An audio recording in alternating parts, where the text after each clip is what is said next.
تازه د امیرالمؤمنین شیخ هیبت الله اخندزاده لخوا ټولو سیاسي شخصیتونو ته بلنه راشي د افغانانو د دښمنانو پر وړاندې یو موټی شي. شیخ هیبت الله اخندزاده په یو تازه پیغام کې د افغانستان ټولو سیاسي څیرو او مخالفینو ته د یووالي بلنه ورکړې ده.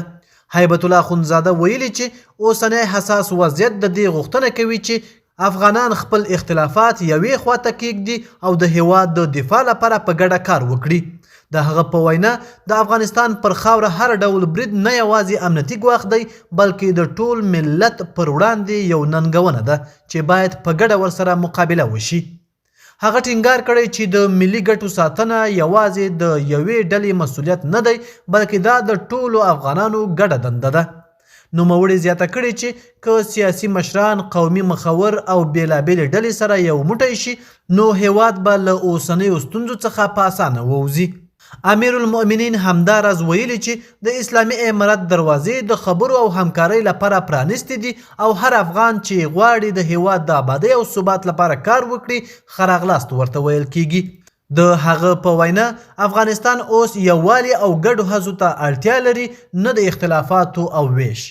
په ورته وخت کې یو شمېر سیاسي شنونکي باور لري چې دا ډول پیغامونه کولی شي د افغانستان د سیاسي فضا په نرمېدو کې مرسته وکړي په ځانګړي ډول په داسې حال کې چې هیواد له بهرنیو فشارونو او امنیتي ګواښونو سره مخ دی.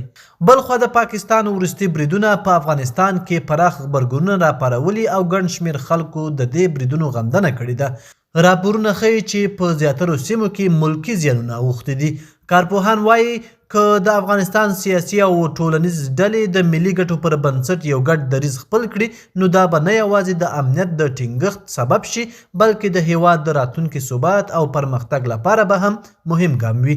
د شنونکو په باور د افغانستان اوسنی وضعیت د دې غوښتنه کوي چې ټول افغانان د یووالي تفاهم او ګډ کار لاره خپله کړي څو هیواد له کړکېچ څخه ووځي او د سولې او آبادۍ پر لور حرکت وکړي.